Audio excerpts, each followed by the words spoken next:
Good evening to all of you. आज सर्वजण वेळेत जॉईन झालेले आहेत. माझा आवाज प्रत्येकाला व्यवस्थित येतोय? एकदा कन्फर्म करूया आपण. Good evening. येतोय आवाज? Okay okay. बाकी आपले काही सहकारी जॉईन व्हायचे बाकी आहेत. आपण एक तो तत्पर्यंत थोडासा एक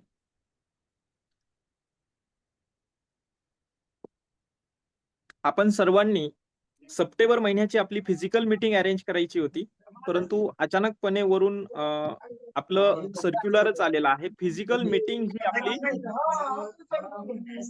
माईक कोणाचं चालू आहे?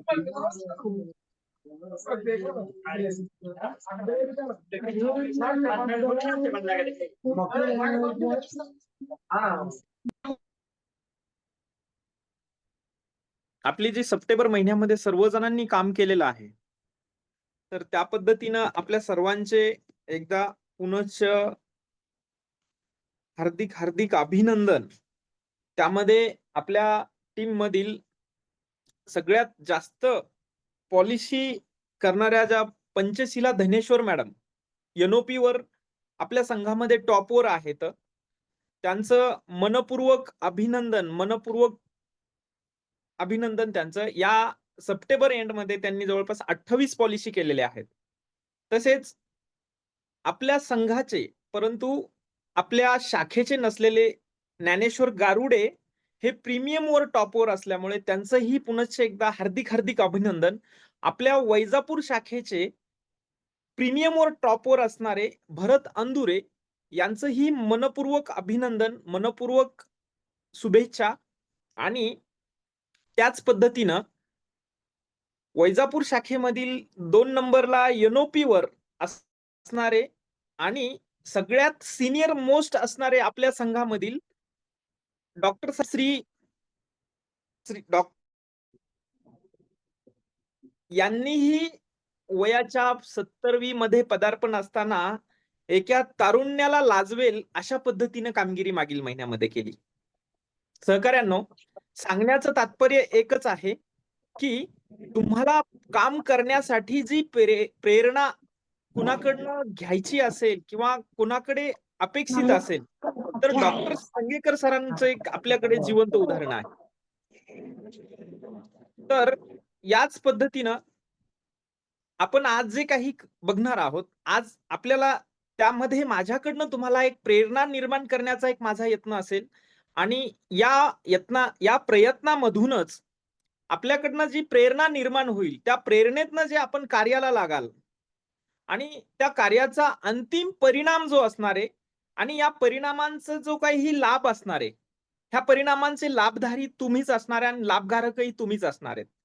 माझी एक भूमिका म्हणजे एक प्रेरणादायी ऑफिसर म्हणून तुम्हाला वेळोवेळी असणार आहे आणि ही वेळोवेळी राहणार आहे. कार्य तुम्हालाच करायचं आहे. कार्याची धुराही तुम्हालाच सांभाळायची आहे. माझा फक्त तुमच्या चालत असणाऱ्या वाटेवरती एक दिव्यासारखा एक प्रकाश टाकण्याचा तुमच्या पावलाखाली एक माझा प्रयत्न असणार आहे. परंतु तुमची एक इच्छा, तुमचं प्रत्येक पाऊल उचलण्याची ही तुमची मनातून इच्छा असणं गरजेचं आहे. तुमच्या पावलांना बळ देण्याचं कार्य हे माझं आहे, परंतु पाऊल उचलून समोर ठेवण्याचं हे कार्य तुम्हालाच करायचंय. तुमच्या प्रत्येक पावलाखाली प्रकाश टाकण्याचं हे कार्य मी करतोय. तर माझी नक्कीच तुमच्या कार्यामध्ये तुमच्या ज्या प्रयत्नांमध्ये जे काही तुम्ही परिणाम मिळणार आहेत, या प्रयत्नातनं जे परिणाम मिळणार आहेत, त्या परिणामांचे लाभार्थी शेवटी आपणच असणार आहात. आज आपल्या संघातील आपल्या सर्वांकडनं जे काही थोडासा नाराजगीचा स्वर निर्माण होत आहे, जो काही LIC विषयी नाराजगीचा स्वर आहेही, याची पूर्वकल्पना आपणही जाणून आहात या गोष्टीवर. परंतु आज काळानुरूप आपल्या संघटनेला, आपल्या ऑर्गनायझेशनला काही बदलाचे पावलं उचलावे लागतात. जसं की आपणास एक उदाहरणाच्या माध्यमातून मी सांगू इच्छितो. आपल्या सर्वांना एक माहिती असेल, गरुड पक्षी आपल्या सर्वांना एक निश्चित पद्धतीने माहित असेल. या पक्षाची एक उदाहरण यासाठी घेतोय की या पक्षांना जसं की आपण कुठेतरी दंतकथेमध्ये वाचलेलं असावं किंवा कुठेतरी ऐकलेलं असावं, की या पृथ्वी तलावर काही ठराविक अमृत सेवन केलेले प्राणी आणि पक्षी आहेत. ज्यापैकी कदाचित तुम्ही ऐकलं असेल, तर गवतापैकी हराळ एक आहे, पक्ष्यांपैकी गरुड एक आहे आणि असे काही उदाहरणं दंतकथेमध्ये ऐकलेले असतील तुम्ही. आता हे खरे असतील नसतील आपल्याला यावर बहस करायचा नाही किंवा विचारही करायचा नाही.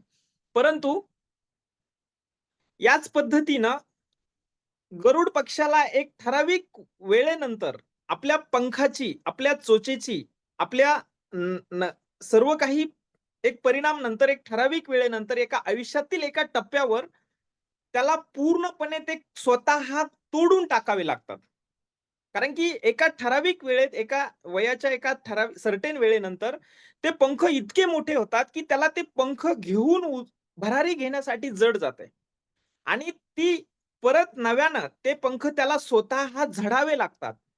ते पंख त्याला स्वतः झाडून पुन्हा नव्यानं पंखांची उगवण होते त्याला.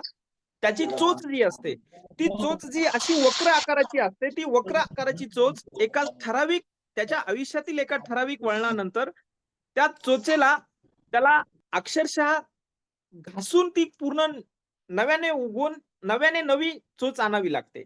तर याच पद्धतीनं गरुड पक्ष्यांचं जे नवे पंख फुटवण्यासाठी आयुष्यातील एक वळण आहे, ते जसं कठीण असतं त्याला, तर कदाचित आपल्याला हे पावलंही जड जातील. तर याच पद्धतीनं आपण आजच्या सेशनला सर्वांचं एकदा पुनश्च वेळेत जॉइन झाल्याबद्दल हार्दिक अभिनंदन करून मी समोरील सेशनसाठी सुरुवात करत आहे. तर आजच्या जे काही सेशनचा मुख्य भाग आहे, या भागामध्ये मी परत आज बेसिकवरच थोडासा फोकस केलेला आहे. कारण की आपण कार्य करत असताना योजनांची माहिती पुरेपूर पद्धतीनं आपल्या सर्व जणांना एका पर्टिक्युलर ऑनलाईन सोशल मीडियामधनं, एका पर्टिक्युलर ॲपमधनं बऱ्यापैकी जाणीव असतेही. परंतु आज आपण त्याच माध्यमातनं एक नवीन पद्धतीनं एक थोडासा प्रकाश टाकण्याचा प्रयत्न करत आहोत. तर मित्रांनो, सहजरित्या आपण एक बघूया. आज आपल्या सहकाऱ्यांमध्ये एक सर्वात शोकांतिकाची गोष्ट आहे, की नवीन सहकाऱ्यांच्या संदर्भामध्ये, की आजपर्यंत ते प्रोफेशनमध्ये पद्धतीनं सर्व काही व्यवस्थित आलेले आहेत. परंतु त्यांच्याकडनं आज आपण स्वतः एक प्रोफेशनल एक आहोत. आपण आपलं जे प्रोफेशन आहे, हे प्रोफेशनलिझम आहे. हे आज स्वतः त्यांनी म्हणून घ्यायला कुठेतरी टाळाटाळ केलेली आहे. त्यामुळे मित्रांनो, तुम्हाला जर एखाद्या ग्राहकाकडे प्रेझेंट व्हायचं असेल, तर आत्मविश्वास तुमच्या स्वतःमध्ये केव्हा निर्माण होईल? जेव्हा तुम्ही स्वतःच्या मनामध्ये स्वतःला सांगाल, "हो, मी एल-आय-सी एजंट आहे." आज आपल्या एल-आय-सी एजंट म्हणून घेण्याची जी काही भूमिका आज आपल्याला थोडीशी लो कॉन्फिडन्समध्ये वाटते. तर तो कॉन्फिडन्स वाढवल्यानंतर स्वतःला म्हणून घेण्याचं धाडस एकदा तुमच्यामध्ये पहिली स्टेप तुम्हाला तिथे स्वतःला एल-आय-सी एजंट आहे. हो, मी एल-आय-सी एजंट आहे. तसंच मी एल-आय-सी एजंट आहे हे दुसऱ्याला सांगण्याचंही धाडस तेव्हाच निर्माण होईल, जेव्हा तुम्ही स्वतःला जाणून घ्याल. LIC agency is profession. जसं डॉक्टर प्रोफेशन आहे, जसं लॉयर प्रोफेशन आहे, जसं बिझनेसमॅन प्रोफेशन आहे, तसं एल-आय-सी एजंट ही एक प्रोफेशन आहे. परंतु आज आपली परिस्थिती झाली आहे काय? ग्रामीण भागामध्ये एल-आय-सी एजन्सी एक निगेटिव्ह अँगलनं बघितले जाते. त्यामुळे आजही आपण समाज ज्या प्रतिक्रियेतनं आपल्याला ज्या चष्म्यातनं बघण्यास इच्छुक आहे, तसं वागण्याचा प्रयत्न आपण करतोय. तर त्याच पद्धतीनं मी तुम्हाला पुनश्च एकदा तुम्ही जेवढं कॉन्फिडेंटली स्वतःला प्रेझेंट करायचं असेल, तर पहिले तुम्ही कॉन्फिडंट राहा. तुम्ही तुमच्या प्रोफेशन विषयी तुम्ही आत्मविश्वासी व्हा. आणि तुम्ही तुमच्या प्रोफेशन विषयी आत्मविश्वासी जर झालात, तरच तुम्ही तुमच्या समोरच्या ग्राहकाला आत्मविश्वासात घेऊ शकाल. एल-आय-सी व्यवसायाचा असलेला कोप आपल्याला समोर आणखी तुम्ही जेव्हा-केव्हा हे तुम्ही स्वतः एनालिसिस करताल, तर तुम्हाला एल-आय-सी एजन्सी प्रोफेशनमध्ये असलेला स्कोप जो आहे, तो एनालिसिस करायचा. या व्यवसायासाठी असलेला ग्राहक वर्ग व त्याचे विश्लेषण. आता याच पद्धतीनं संभाव्य ग्राहकाची निवड, संभाव्य ग्राहक ओळखायचा कसा? आता आज बेसिक सेशनवर परत रिपिटेशन येण्याचं एकच काम आहे, की बेसिक सेशन यावं का? की आपला जो बिझनेस आहे, आपली जी एल-आय-सी एजन्सी आहे, आपली जी सर्व काही घडामोडी आहेत, सगळे अक्षरांची घडामोड आहे, जी काही व्यावसायिक आकड्यांची घडामोड आहे, ती सुरुवात मात्र एका बेसिक गोष्टीपासून होतीये. आणि मित्रांनो, आपण वेळोवेळी बेसिक गोष्टीवर काम करायला विसरतोय. आज आपल्याकडे वेगवेगळ्या टेक्नॉलॉजी अवेलेबल झालेल्या आहेत. आपण वेगवेगळ्या टेक्नॉलॉजीचा वापर करून आपण शॉर्टकट शोधण्याचा प्रयत्न करतोय. प्रत्येक प्रोफेशनला एक शॉर्टकट शोधण्याचा प्रयत्न करतोय. परंतु या प्रोफेशनमधनं आपण कुठेतरी बेसिक गोष्टीवर विसरून चाललोय. म्हणून मला वेळोवेळी बेसिक गोष्टीवर फोकस करावा लागतोय. आज हे बघा, फॉर एक्झाम्पल तुम्ही एखादी इंडस्ट्रीच उभं केलीये. इंडस्ट्रीमध्ये टेक्नॉलॉजी अवेलेबल झालीये. सपोज एक तुम्ही थोड्या एका वेळेसाठी स्वतःला एक बिझनेसमॅन समजा आणि जो असा बिझनेसमॅन आहे, जो की मागच्या 20-25 वर्षापासून एक बिझनेसमॅन आहे. आता बिझनेसमॅन असल्याच्या नंतर तुमचा 2000 1 किंवा 2002 पूर्वी जो व्यवसाय होता, व्यवसायाची जी गती होती, ती 2024 रोजी नक्कीच नसणार आहे. ती 2024 रोजी नक्कीच नसणार आहे. परंतु जर ती 2024 मध्ये नसली, जास्त असली, तरी त्याच्यामध्ये जो बदल झालेला असणार आहे, तो बेसिक गोष्टी त्यांच्या बदललेल्या नसणार आहेत. जसं की तुमचा बिझनेसचं जे रॉ मटेरियल आहे, रॉ मटेरियल जेवढं लागणार आहे तुमच्या व्यवसायाला तेवढंच लागणार आहे. परंतु त्या व्यवसायामध्ये जे रॉ मटेरियल रेग्युलरली बेसिसवर तुम्ही इम्प्रूव्ह करत गेलात, तरच तुम्हाला ते रॉ मटेरियलचं त्याला पॉलिश्ड प्रॉडक्ट निर्माण करता येईल. आणि त्यासाठी मित्रांनो, तुम्हाला संभाव्य ग्राहक ही सगळ्यात मोठं रॉ मटेरियल आहे तुमचं आणि हे संभाव्य ग्राहक कन्सिस्टंटली तुम्हाला तुमच्या लिस्टमध्ये ॲड करत चालायचंय. तुम्ही जर संभाव्य ग्राहकांची यादी जर तुमच्याकडे मोठ्या प्रमाणात असली, तरच तुम्ही तुमच्या व्यवसायामध्ये प्रगती करू शकाल. आणि तुमच्याकडे संभाव्य ग्राहकांची यादीच जर कमी प्रमाणामध्ये असेल, तर तुमच्याकडनं अपेक्षा व्यवसायाची करणं ही चुकीचं आहे. तुम्ही बेसिक बेसिक गोष्टीवर काम करा. समोरील गोष्टींचे परिणाम ऑटोमॅटिकली यायला लागतील. आता संभाव्य ग्राहक निवड करत असताना करायचंय काय? मी तुम्हाला काही टेक्निक आणि थोडंसं एक व्यवस्थित विश्लेषण करून सांगितलंय. जेव्हा तुम्ही तुमच्या बाजूने संभाव्य ग्राहक निवडायचंय, निवडत असताना ग्राहक कोणत्या पद्धतीने निवडायचा? तुमच्या आजूबाजूचा जो वर्ग आहे, जो 3 महिन्याच्या बाळापासून 65 वर्षांच्या वय वय 65 ते 70 वर्षाच्या वयोगटातील व्यक्ती हा तुमचा ग्राहक आहे. हा संभाव्य ग्राहक आहे. परंतु या ग्राहकांपैकी आणखी माझा ग्राहक कसा निवडायचा आहे? तर तुमचा जो नात्यांचा समूह आहे, नात्यांचा म्हणजे आता नाते कोणते आले? तुमचे पर्सनल नाते, तुमचे फॅमिली नाते, तुमचे मैत्रीचे नाते, तुमचे ऑफिसचे नाते, तुमचे आणखी जे काही कल्चरल नाते जे असतील, ह्या सर्व नात्यांचा जो समूह आहे, हा तुमचा ग्राहक वर्ग आहे. हा वर्ग तुम्हाला ओळख करायचा आहे. आता याच्यातनं आणखी तुम्हाला एक सकारात्मक दृष्टिकोनातले व्यक्ती निवडायचे. ह्या संभाव्य ग्राहकांच्या निवडीतनं सकारात्मक ग्राहक निवडायचा. सकारात्मक म्हणजे काय? की जो ग्राहक मुळात तो सेव्हिंग करण्यासाठी इंटरेस्टेड आहे. आता तो निवडायचा कसा? त्याचं मुळात त्याचं उत्पन्न, त्याच्या सध्याच्या ज्या गोष्टी आहेत, त्या सर्व गोष्टी आलबेल चाललेल्या असतील, तर तो सकारात्मक ग्राहक असणारच आहे. आणि सकारात्मक ग्राहक ओळखत असताना थोडक्यामध्ये सोप्या भाषेत सांगायचं म्हणलं, की तुम्ही तुमच्या आजूबाजूचा जो ग्राहक वर्ग आहे. सपोज तुमच्या गावामध्ये तुम्हाला मी सांगितलं, की बाबा तुमच्या गावाचं पॉप्युलेशन हा एक तुमचा ग्राहक वर्गच आहे. पण मग तुमचं पॉप्युलेशन म्हणजे प्रत्येक ग्राहक होऊ शकतो का? प्रत्येक ग्राहक होऊ शकतो, परंतु एक वेळेनंतर कदाचित प्रत्येक ग्राहक होऊ शकतो. पण आजच्यासाठी मला जर निवडायचं असेल, तर आज सकारात्मक ग्राहक कसा निवडायचा? प्रत्येक सीझन ठरलेले असतात. दिवाळीच्या सीझनमध्ये तुम्हाला कोण ग्राहक मिळू शकतो? कोणाकडे आर्थिक स्थिती चांगल्या पद्धतीने राहू शकते? कोणाची आर्थिक स्थिती डाऊनमध्ये आहे? कोणत्या ग्राहकाला कधी जाऊन भेटायचं? ही सकारात्मकता ओळखणं ही तुमची कौशल्य आहे आणि हे कौशल्य तुम्हाला जेव्हा अवगत होईल ना, तेव्हा तुमचा प्रत्येक महिन्यामध्ये व्यवसाय सातत्याने पडत राहील. परंतु आपल्याकडे सीझनेबली का चालतोय?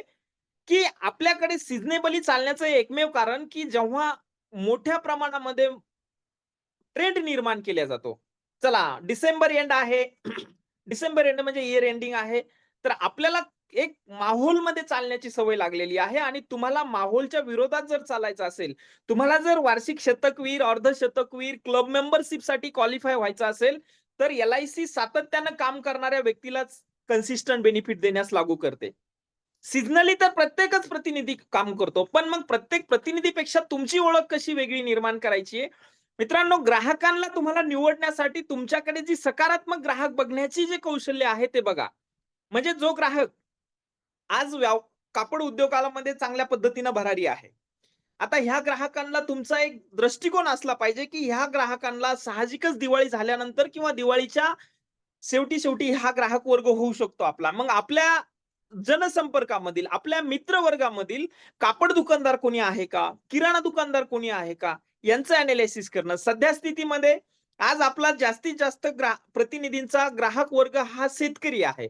तर या सीझनमध्ये कोणत्या-कोणत्या प्रकारचे पिकं निघालेले आहेत. त्या पिका निघालेल्या असल्यामुळे तुम्ही या कालावधीमध्ये त्यांचे जर फॉलोअप घ्यायला लागले, तर तुम्हाला त्यांचे एक आगामी महिनाभरात किंवा 15 दिवसात त्यांचे कॉल क्लोज होण्याचे 100% चान्सेस आहेत.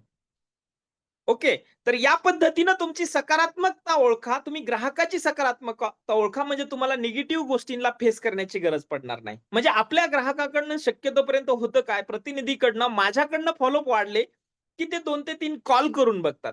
मित्रांनो, मी तुम्हाला परत एकदा सांगतो, की आपण टेक्नॉलॉजी अवगत केली आहे. आपण टेक्नॉलॉजी सोबत चांगल्या पद्धतीनं अवगत आहोत. याचा अर्थ असा नाहीये, की तुम्हाला प्रत्येक गोष्ट घरी बसूनच रेडी रेकनर मिळेल. तुम्हाला तुम्हाला प्रत्येक ग्राहक हा घरी बसल्याच अवेलेबल होईल असं नाहीये.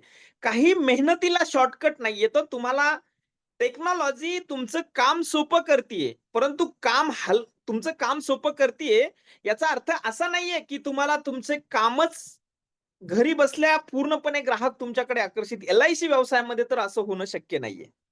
तुम्हाला ग्राहकाला सर्व्हिस देण्याच्या बाबतीत, तुम्हाला ग्राहकाला काही इन्फॉर्मेशन देण्याच्या बाबतीत तुम्ही ह्या गोष्टीचा टेक्नॉलॉजीचा वापर करू शकतात. आपल्यामध्ये स्मार्टपणा भरपूर सहकाऱ्यांमध्ये आहे.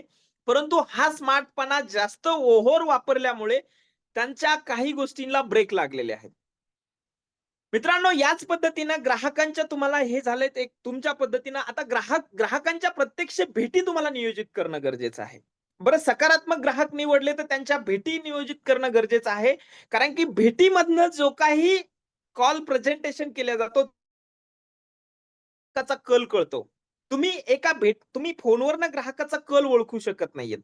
कदाचित फोनवर तुम्हाला ग्राहकाचा कल हा निगेटिव्हही वाटेल आणि मॅक्सिमम वेळेस तुम्ही जर फोनवर, WhatsAppवर, मेसेजवर ग्राहकांचा एनालिसिस करायला लागले, तर तुम्हाला घराच्या बाहेरही पडण्याची वेळ येणार नाही. कारण की मॅक्सिमम तुमच्यासारखंच प्रत्येक प्रतिनिधी टेक्नॉलॉजीचा वापर करून पॉझिटिव्ह ग्राहक सोशल मीडियाद्वारे सर्च करण्याचा प्रयत्न करतोय. आणि या पद्धतीनं व्हायलंय काय, की तुम्हीही तोच मार्ग अवलंबल्यामुळे मुळात ग्राहक ह्या टेक्नॉलॉजीकडनं जे येणाऱ्या प्रत्येक योजना, प्रत्येक स्कीमच्या माध्यमातनं, एजंटचे येणाऱ्या फोन माध्यमातनं तो कंटाळलेला आहे. त्यामुळे तो तुम्हाला कदाचित वैतागलेल्या पद्धतीनं उत्तरही देऊ शकतो. पण तुम्ही जेव्हा त्या ग्राहकाला जाऊन प्रत्यक्षात भेट द्याल, तर भेट दिल्याच्या नंतर तुमची जी आपुलकीची भाषा, तुमचा जो प्रेझेंटेशनचा फॉर्मॅट बघून कदाचित ग्राहक तिथे गेल्यानंतर कन्व्हर्ट होऊ शकतो. आणि आज याचीच तुम्हाला पूर्णपणे काळजी घ्यायची आहे. त्यानंतर तिथे गेल्यास ते ग्राहकाच्या भेटी नियोजित झाल्यास ग्राहकांच्या गरजा ओळखून त्यांना अनुचित योजना सुचवायची आहे. मित्रांनो, आपल्या सहकार्याकडनं होतंय काय, की आपल्या सहकार्याकडनं आपल्या सहकाऱ्यांना जी योजना आवडतीये तीच योजना ती ग्राहकांना आवडवण्याचा प्रयत्न करतायत. असं करू नका प्लीज. यामधनं होईल काय, की तुमची चॉईस तुम्ही ग्राहकांच्या माथी थोपवतायत. तुमचं काम ग्राहकांना तुमची चॉईस थोपवणं नाहीये, तर ग्राहकांना सर्व योजना प्रेझेंट करून त्या योजनांच्या माध्यमातनं निर्णय कसा घ्यावा, कोणती योजना घ्यावी, यामध्ये तुम्ही मदत करताय. त्यांचा निर्णय घेण्यासाठी त्यांना संज्ञान करतायत, न की तुमची चॉईस त्यांच्या माथी थोपवतायत. आणि जेव्हा तुम्ही या पद्धतीनं तुमचं काम कराल ना, तर त्यावेळेस ग्राहकही सॅटिस्फाय होऊन तुमची पॉलिसी ही लाँग टर्म चालेल. त्याचनंतर ग्राहकाला आपण कोणती योजना घ्यावी हा निर्णय घेण्यासाठी मदत करतो याची जाणीव करा. मित्रांनो, त्यानंतर गोष्ट आहे, की dare to say who I am. म्हणजे ह्या गोष्टीमुळे आपण बरेच जण असे थोडेसे असताना बरं आपले नवीनच नाही तर जुनेही काही सहकारी आणखी अशा पद्धतीने आहेत, की कॉन्फिडेंटली त्यांना स्वतःला एजन्सी स्वतःचा आपली दुकान आहे, आपला व्यवसाय आहे. बिझनेसमॅन जर मोठ्या-मोठ्या पद्धतीने दिवाळीचे फ्लेक्स मार्केटमध्ये लावत असेल, तर आपली लेन्स आपल्या गळ्यात अडकवायला काहीच हरकत नाही. तुम्हाला छोट्या पद्धतीनं तुमचे एक ब्रँड आहे. एल-आय-सी हा एक ब्रँड आहे. हा तुमचा एक बिझनेस आहे. आणि मित्रांनो, आज एल-आय-सी जरी ऑर्गनायझेशन असेल, तर हे ऑर्गनायझेशनने एक तुम्हाला अपॉर्च्युनिटी दिलेली आहे बिझनेस टाइपची आणि तुम्ही तिला जेवढं स्वाभिमानानं तिला प्रेझेंट कराल, जेवढं स्वतः म्हणून घ्याल, तेव्हा जेवढं स्वतः तुम्ही त्यांना म्हणून घ्याल, तेव्हा तुम्हाला dare to say what is who is I am agent. त्या पद्धतीनं आपण कोण आहात? पहिली गोष्ट या गोष्टीमुळे कस्टमर जास्तीत जास्त गोंधळलेला जातो. कारण की आपण एखाद्या ग्राहकाकडे जर गेलोत ना नवीन ग्राहकाकडे, तर आपण कोण आहात याची त्याला पूर्णपणे प्रचिती द्या. आपलं इंट्रोडक्शन व्यवस्थित करा. हो, मी एल-आय-सी एजंटच नाहीये, तर माझं 3 वर्षापूर्वी दरवर्षी शतकवीर झालेलो आहे. माझ्याकडे एवढा-एवढा अनुभव आहे. माझ्याकडे डॉक्टर लोकं पॉलिसी धारक आहेत. माझ्याकडे इंजिनिअर लोकं पॉलिसी धारक आहेत. माझ्याकडे तुमच्याकडची हिस्ट्री ठेवा. तुमचं एक नोन तुम्ही एल-आय-सी एजंट आहात, पण तुमच्या एल-आय-सी एजन्सीचं एक वर्षाचा आहे, तुमचा अनुभव काय आहे आणि तुमच्या कस्टमर बेस सांगा. उदाहरणार्थ तुम्हाला सांगत असताना, तुम्ही जर एखाद्या ग्राहकाकडे जर गेलात, तर ही ॲडिशनल माहिती तुमच्या इंट्रोडक्शनमध्ये हो, मी हा एक एल-आय-सी प्रतिनिधी आहे आणि मी मागच्या 4 वर्ष झालं अर्धशतकवीर होतोय. मला या पद्धतीचे अवॉर्ड्स मिळालेले आहेत एल-आय-सी कडनं आणि तुमच्या भागातील या मोठ्या व्यक्तींची जी काही मोठ्या व्यक्तींच्या असेल नसेल तरी तुम्ही नाव सांगायला काहीच हरकत नाही. जजमेंट करून तुम्ही त्यांचं नाव सांगू शकता. सपोज एखाद्या ठिकाणी तुम्ही गेलात आणि गेल्याच्या नंतर त्या ग्राहकाचा कॉल पिच करत आहात. ग्राहकाचा कॉल पिच करत असताना तुम्ही सहजरित्या सांगू शकतात, की बाबा तुमच्या इथलं हे जे मोठं हॉस्पिटल आहे ना, तर त्या डॉक्टरांची पॉलिसी माझ्याकडेच आहे. तुमच्या तिथले ते हे जे सरपंच आहेत ना, त्यांची पॉलिसी पण माझ्याकडेच आहे. मी त्यांना चांगली सर्व्हिस देतो म्हणून त्यांनी आवर्जून माझ्याकडे पॉलिसी काढलेली आहे. जर असेल तर निश्चित सांगा आणि नसेल कदाचित जर तुम्हाला चुकीचं सांगायचं असेल किंवा खोटं सांगायचं असेल तर शक्यतोपर्यंत टाळा. कारण की जर एखाद्या वेळेस क्रॉस व्हेरिफाय झालं तर पॉझिटिव्ह कॉल पण निगेटिव्ह होऊ शकतो. पण शक्यतोपर्यंत जर समजा डिफरन्स मॅनेजेबल पद्धतीनं सांगा, की तुमच्या गावामध्ये मी चांगल्या-चांगल्या व्यक्तींच्या तुमच्या गावातील पॉलिसी आहे हा शब्द तुम्ही वापरू शकता. व्यक्तिगत नाव न घेता, चांगल्या-चांगल्या व्यक्तीच्या माझ्याकडे तुमच्या गावातील पॉलिसी आहेत आणि मी मागील 3 वर्ष झालं एक सातत्यानं शतकवीर एजंट आहे. एल-आय-सीनं मला या पद्धतीनं अवॉर्ड्स दिलेले आहेत. मला एल-आय-सीनं या पद्धतीनं हॉटेल रामा इंटरनॅशनलमध्ये माझा सत्कार झालेला आहे. हॉटेल अॅम्बेसेडरमध्ये माझा सत्कार झालेला आहे. माझा झेडएम कडनं सत्कार झालेला आहे. मित्रांनो, याची मार्केटिंग, तुमची मार्केटिंग तुम्ही नाही करणार तर कोण करणार आहे? तुमच्या दुकानाची तुमच्याकडे ना फ्लेक्स आहे, ना तुमच्याकडे तुमच्या चालती-बोलती मार्केटिंग आहे. तुम्ही स्वतः चालती-बोलती मार्केटिंग, तुम्ही माउथ पब्लिसिटी स्वतः केल्याशिवाय तुमची मार्केटिंग. तुम्ही एक एल-आय-सी एजंट आहे. हां, तुमच्यामध्ये वेगळेपणा काय आहे? आमच्याकडे तुमच्यासारखा आणखी एक एल-आय-सी एजंट येऊन गेला. मग आम्ही त्याच्याकडे का नाही काढली? तुमच्याकडे का काढावी आम्ही? तुमच्याकडे काढण्याची कारणं मित्रांनो तुम्हाला सांगता आले पाहिजे. तुम्हाला जेव्हा तुमच्याकडे काढण्याची कारणं सांगता येतील, तेव्हा ग्राहक विचार करेल तुमच्याकडे काढावे की नाही काढावे. आणि बरं त्यानं का नाही विचार करावा? कारण की तो तुमच्याशी 15 ते 20 वर्षासाठी बांधलेला राहणार आहे. तो आज 1 वर्षासाठी बांधलेला नाहीये. तो का तुमच्याकडनं टीव्ही घेत नाहीये, की बुवा किंवा एखादा फिजिकल वस्तू घेत नाही. एकदा घेतली की परत जाण्याची गरजच नाहीये. तो ग्राहक तुमच्याकडे 20 वर्षासाठी बांधलेला राहणार आहे. जर पॉलिसी चालली तर साहजिक आहे ग्राहकाने का नाही विचार करावा तुमच्या प्रोफेशनचा? तुमच्या नॉलेजचं का नाही चेक करावं त्यानं? यासाठी मित्रांनो तुम्ही नसेल तरी तुम्हाला सांगणं, तुम्हाला तेवढं कॅपेबल होणं गरजेचं आहे.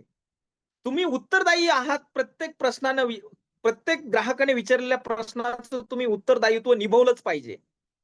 आणि ते जर तुम्हाला निभवता नाही आलं, तर 100% कॉल हा निगेटिव्हच्या मार्गे निदर्शनास जाणार आहे. ग्राहकाला कुठेतरी वाटलं, की बाबा हा माझा सध्याच्या ऑब्जेक्शन हँडल करू शकत नाही, तर हा मला 25 वर्ष सर्व्हिस कशी देऊ शकणार आहे? उद्या जर माझा मोठा क्लेम आला, एखादं कागदपत्र माझ्याकडे नसेल, तर हा मला कसा क्लेम पास करून देऊ शकतोय? तर या गोष्टी तुम्हाला आवर्जून पद्धतीने लक्षात घ्यायच्यात आणि आपलं प्रोफेशन स्ट्रॉंग आणि बेनिफिशियरी पद्धतीने जर सांगायचं असेल, तर तुम्हाला एल-आय-सी एजंट हो, मी एल-आय-सी एजंट आहे. माझ्याकडे एवढ्या-एवढ्या पद्धतीचा अनुभव आहे.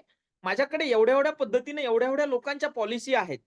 यांचा एवढा क्लेम आहे, तेवढा क्लेम मी पास केलेला आहे. मित्रांनो, हा तुमच्याकडे काहीतरी इतिहासातील सुवर्ण अक्षर सांगण्यासाठी असेल ना, तर हे सुवर्ण अक्षर तुम्हाला ग्राहकाला आकर्षित करण्यासाठी चांगल्या पद्धतीचा अलंकार रूपी मार्गाने काम करतायत. त्यामुळे तुम्ही पहिले मी हो एल-आय-सी एजंट आहे. या पद्धतीनं तुमचं प्रोफेशन सांगणं गरजेचं आहे. मित्रांनो, आणखी दुसरा भाग म्हणजे आजपर्यंत तुम्हाला आज नवीनही काही सहकारी आहेत आणि काही जुनेही सहकारी आहेत. आज तुम्ही एल-आय-सी जसं मी सांगितलं त्या पद्धतीनं तुम्ही काम करतच आलेला आहात. परंतु तुम्ही स्वतः मार्केट एनालिसिस तुम्ही जे प्रोफेशन निवडलं आहे, ह्या मार्केटचा स्कोप किती आहे? याचं भविष्यामध्ये काय प्लॅनिंग आहे? या भविष्यामध्ये खरंच सर सांगतायत तेवढ्या पद्धतीनं स्कोप आहे का याचा? या पद्धतीनं तुम्ही स्वतःहून कधी विचारही केला नाही. तर मित्रांनो, आपण या पद्धतीनं मार्केट एनालिसिस थोडंसं बघूया. भारतामध्ये 2011च्या जनगणनेनुसार 140 कोटी लोकसंख्या आहे. 140 कोटी लोकसंख्यापैकी सर्व 24 विमा कंपन्या मिळून आजपर्यंत केवळ 30 कोटी पब्लिकला विमा दिला गेलेला आहे. 140 कोटी लोकसंख्यापैकी आजपर्यंत केवळ 30 कोटी पब्लिकला विमा दिला गेलेला आहे आणि भारत सरकारने सध्या 2047 पर्यंत सर्व पब्लिकला विमा देण्याचं एक ध्येय धरलेलं आहे. म्हणजेच आपल्या आय-आर-डी-एच्या साइटवर जर तुम्ही जाऊन बघाल, तर तिथं स्पेशली इन्शुरन्स टू ऑल 2047 पर्यंत असं एक टॅगलाईन दिलेली आहे त्यांनी आणि गव्हर्नमेंटचं ध्येय आहे. त्या पद्धतीनं गव्हर्नमेंट वेगवेगळ्या पद्धतीनं पावलं पण उचलत आलेलं आहे. तर मित्रांनो, म्हणजेच काय, की आजपर्यंत केवळ 21% लोकसंख्येला विमा दिला गेलेला आहे. मग आज आपण 21% लोकसंख्येला जर विमा दिला गेलेला आहे, 140 कोटी फक्त 110 कोटी पब्लिक आणखी इन्शुरन्ससाठी 110 कोटी म्हणजेच आपल्या आजूबाजूतील, नातेवाईकातील, मित्र कंपनीतील असे एकत्रित 100 जणांची जर यादी काढली, तर त्यापैकी 21 जणांनीच फक्त विमा घेतलेला आहे. आणखी 79 जण तुमच्या नातेवाईकांतील, मित्र कंपनीतील आणि जर तुम्ही वेळेत नाही जागे झालात, तुम्ही जर या लोकांपर्यंत नाही वेळेत जागे झालात, तर याचा परिणाम काय होईल हे बघा. समोरच्या स्टेटमेंटमध्ये तुम्हाला प्रमाणामध्ये हे दिसतंय, की एवढा प्रचंड मार्केट स्कोप बघून विदेशातील जीवन विमा कंपन्यांनी भारतातील वेगवेगळ्या बँकांसोबत टाय अप करून प्रायव्हेट विमा कंपन्या 2000 साली उभ्या केलेल्या आहेत. मित्रांनो, विदेशातील कंपन्यांनी हे मार्केट बघून त्यांना तो स्कोप दिसला आणि त्यांनी डायरेक्टली इन्शुरन्स कंपन्या जर उभा केल्या असत्या भारतामध्ये, तर त्यांच्या इन्शुरन्स कंपन्यांना कोणी ओळखलं नसतं. म्हणून त्यांनी वेगवेगळ्या बँकांसोबत टाय अप करून त्यांचे आय-आर-डी-ए कडनं लायसन्स घेऊन त्यांच्या कंपन्या 2000 साली उभा केलेल्या आहेत. पण मित्रांनो, खंतेची बाब नाहीये. आज इन्शुरन्स फेडरेशन मधला सगळ्यात लीडर्स म्हणजे एल-आय-सी ऑफ इंडिया 1956 पासून आजही मार्केटमध्ये एक मोठी कंपनी असून त्या पद्धतीनं मार्केटचा लीडर आहे. आज मार्केटमध्ये इन्शुरन्स कंपन्यांच्या माध्यमातून लाईफ इन्शुरन्स मध्ये 24 कंपन्यांपैकी भारतीय जीवन विमा ही एकमेव लाईफ इन्शुरन्स कंपनी ही गव्हर्नमेंट आहे आणि एकमेव लाईफ इन्शुरन्स कंपनी जी आहे तुमच्यासारख्या धुरंधर विमा प्रतिनिधीच्या जीवावर आज तुमच्यासारख्या तडफदार विमा प्रतिनिधीच्या जीवावर आज ही एक नंबर आहे. एक नंबर म्हणजे आज एल-आय-सी ही आशिया खंडातील एक नंबर आहे. भारतातील लाईफ इन्शुरन्स कंपनीपैकी एक नंबर आहे आणि जगातील पूर्ण लाईफ इन्शुरन्स पैकी पहिल्या 10 क्रमांकामध्ये एल-आय-सीचा नंबर आहे. याचे श्रेय पूर्ण विमा प्रतिनिधी म्हणून तुम्हीच त्याचे बेसिक पाया आहात. आणि जर तुमच्यामध्ये असे वेगवेगळे संभ्रम निर्माण व्हायला लागले, तुमच्यामध्ये अशा वेगवेगळ्या संभ्रमामध्ये निर्माण व्हायला लागलेत, मित्रांनो याचं एक जाणीव करा. आजचं जे करंटचं वातावरण आहे, करंटच्या वातावरणामध्ये आज तुमच्या संघटना आहेत, वेगवेगळ्या मोठ्या संघटना आहेत. या संघटनांना प्रायव्हेटच्या ज्या 23 कंपन्या मिळून ही तुमची एक संघटना आहे. तुमची एकोपा जो आहे, तुमची जी एकमतता आहे, ही तोडण्याचा प्रयत्न बाहेरील प्रायव्हेट 23 कंपन्यांकडनं फायनान्स करून करण्यात येत आहे. एल-आय-सीची एकमेव ताकद म्हणजे 14 लाख विमा प्रतिनिधी आणि ही ताकद ब्रेक करण्याचा प्रयत्न बाहेरील प्रायव्हेट इन्शुरन्स कंपन्यांकडनं केला जात आहे. तर या कंपन्यांकडनं त्यांना हे तोडण्याचं काय कारण आहे? आज 2000 सालापासून ह्या बाहेरील 23 प्रायव्हेट कंपन्या उभ्या राहिल्यात. परंतु आजही एल-आय-सीचा मार्केट शेअर त्या तोडू शकलेल्या नाहीयेत. आणि आजही भारतीय जीवन विम्यापुढे भारतीय जीवन विमा कंपनीच्या त्यांना कोणत्याही पद्धतीनं त्यांचा शेअर कमी करता आलेला नाहीये.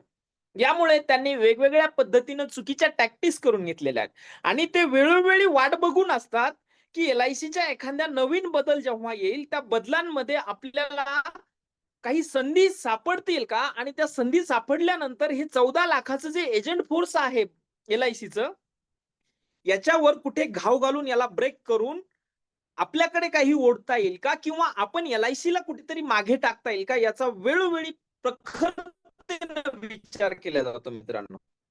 त्यामुळे त्याला भाग समजा एक मोठ्या पद्धतीनं. परंतु आज तुमचा जो मार्केट स्कोप आहे 2047 पर्यंत मित्रांनो एल-आय-सीमध्ये जशा पद्धतीनं तुम्ही जेवढ्या उमेदीनं काम करू शकतात, तेवढ्या उमेदीनं तुम्हाला काम करण्याची एक मोठी संधी आहे. आणि या संधीचं तुम्ही नक्कीच सोनं करा. मित्रांनो, आज तुम्हाला वाटत असेल, की बाहेर आम्ही फिरतोय, आम्हाला बिझनेस मिळत नाही. परंतु हे तुमच्या मित्रांनो सांगण्याची काही आवश्यकता नाही. कारण की बाहेर फिरल्यानंतर आवर्जून व्यवसाय मिळतो, हे मलाही चांगल्या पद्धतीनं माहिती आहे. आपण दुसऱ्या सेशनकडे, दुसऱ्या चॅप्टरकडे बघूयात, की आपल्या बेसिक ज्या गोष्टी आहेत, बेसिक गोष्टीवर आपण वेळोवेळी का फोकस करतोय? कारण की आपली बेसिक गोष्ट म्हणजे आपला प्रॉस्पेक्टिव्ह कस्टमर कसा आयडेंटिफाय करायचा आहे. आपला प्रॉस्पेक्टिव्ह कस्टमर जर आयडेंटिफाय करायचा असेल आपल्याला, तर तो कशा पद्धतीने आयडेंटिफाय करायचा? आपण त्या पद्धतीनं identification of our prospective customer. आता प्रॉस्पेक्टिव्ह कस्टमर हा असतो कुठे? पहिले प्रश्न तुम्हाला पडले असतील काही किंवा शोधायचा कुठे त्याला? एक तर तुम्हाला सांगितलं तुमचा कस्टमरची जी रेंज आहे, तुमच्या कस्टमरमध्ये काही युनिकनेस नाहीये. जो जिवंत माणूस आहे 3 महिन्याच्या बाळापासून तर 75-80 वर्षाच्या व्यक्तीपर्यंत जो जिवंत उभा व्यक्ती आहे, तो तुमचा प्रॉस्पेक्टिव्ह कस्टमर आहे. मग आता प्रॉस्पेक्टिव्ह कस्टमर जर असेल, तर मग तुमचा बिझनेस जर तुम्हाला एवढं व्हरायटीज ऑफ पीपल जर तुमचा कस्टमर असू शकतो, तर तुमचा बिझनेस तेवढ्या मोठ्या प्रमाणामध्ये पाहिजे. मित्रांनो विचार करा ना, तुम्ही जर आज कापड दुकान टाकलं, जर ठरवलं जरी कापड दुकान टाकायचं, तर तुम्ही दुकान टाकण्याच्या अगोदर विचार करता, मेन्स टाकू का चिल्ड्रन वेअर टाकू का लेडीज वेअर टाकू का असं कॉम्बिनेशन ऑफ ऑल टाकू?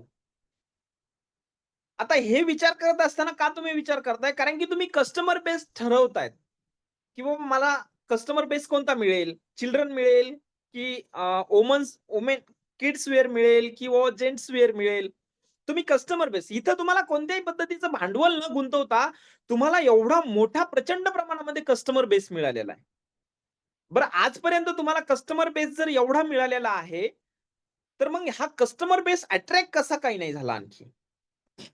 आता तुमच्याकडे आणखी कापड दुकानच जाऊ द्या. तुम्ही कोणत्याही पद्धतीचा हॉटेलमध्ये जरी तुम्ही विचार केला, तर तुम्हाला एक कस्टमर बेस ठरवून तुम्ही व्यवसाय निवडतात. आता ह्या व्यवसायामध्ये तुम्हाला जो व्यक्ती चांगल्या पद्धतीनं व्हरायटी व्हॅरी मोठ्या पद्धतीनं रेंज ऑफ कस्टमर तुम्हाला अवेलेबल आहेत. मग आता ह्या अवेलेबल पैकी कसा सिलेक्ट करायचा? आपला ओळखायचा कसा कस्टमर? मित्रांनो, कस्टमर सगळ्यात सुरुवातीला तुम्ही जर एखादं छोटंसं व्यवसाय केला सुरू. सपोज तुम्ही एखादं छोटं हॉटेल टाकलं किंवा एखादं जनरली हॉटेल टाकलं, तर तुम्ही पहिला कस्टमर तुमच्या नातेवाईकातील ग्राहकांना बोलवतात. तुमच्या मित्रमंडळीमधील बोलवतात. तुमचे जे ओळखीचे आहेत ना, त्याला आवर्जून बोलवतात. "अरे, मी हॉटेल टाकलंय, एकदा भेट घेऊन ये." हॉटेल टाकलं, भेट घेऊन ये म्हणजे तो चहा नाश्ता करून जातोच. म्हणजे त्याला आपल्याला सांगण्याचं हे आपण बरं एवढ्या सहजरित्या त्याला का म्हणू शकतो? कारण की आपलं आणि त्याचं एक पर्सनल रिलेशन असतं. आणि या रिलेशनमुळे तुम्ही त्याला सहजरित्या बोलून त्याला एक ओळख करून देतात आणि त्याला ओळख करून दिल्यानंतर त्याला आपण नवीन व्यवसाय सुरू केला याची जाणीव करून देतात. मग आपण ह्याच व्यवसायाची स्ट्रॅटेजी आपल्या या व्यवसायासोबत का नाही वापरत आहेत? आपल्या नातेवाईकांमध्ये किती जणांच्या किती प्रतिनिधींना माहिती आहे, की आपल्या नातेवाईकांमध्ये प्रत्येकाला माहिती आहे, की मी एल-आय-सी एजन्सी घेतलेली आहे. आणि जोपर्यंत तुम्ही याला एक व्यवसाय समजणार नाहीत, तोपर्यंत मित्रांनो तुम्ही एल-आय-सी एजन्सी घेऊन याचा उपयोगही काही नाहीये. तुम्ही जसं जॉइन झालेला आहात ना, भारतामध्ये आज एल-आय-सी एजंट म्हणून एल-आय-सीकडे 14 लाख जी फोर्स आहे एल-आय-सी एजंटची ही कॉन्स्टंट राहते. ही 14 लाखाची जी फोर्स आहे ही इन फोर्स राहते दरवर्षी.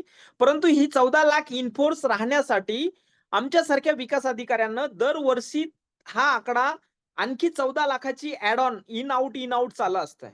त्यामध्ये म्हणजे जर तुम्ही एक विचार केला रिक्रुटमेंट आणि स्टेबल जर विचार केला, तर दरवर्षी जर फोर्स बघितली, तर ही 30 लाखाची असते. आणि त्यातनं 30 लाखामधनं जे जुने जातात, नवीन येतात, जुने जातात, नवीन येतात याचा एक आणि त्यातल्या त्यात 14 लाखामध्ये जे पहिले 3 लाख आहेत ते कॉन्स्टंट आणि परफॉर्मिंग काम करत राहतात. त्यानंतर 3 ते 5 चा जो वर्ग आहे, त्यामधला 3 ते 5 चा एकच सेकंड परफॉर्मन्स आहे.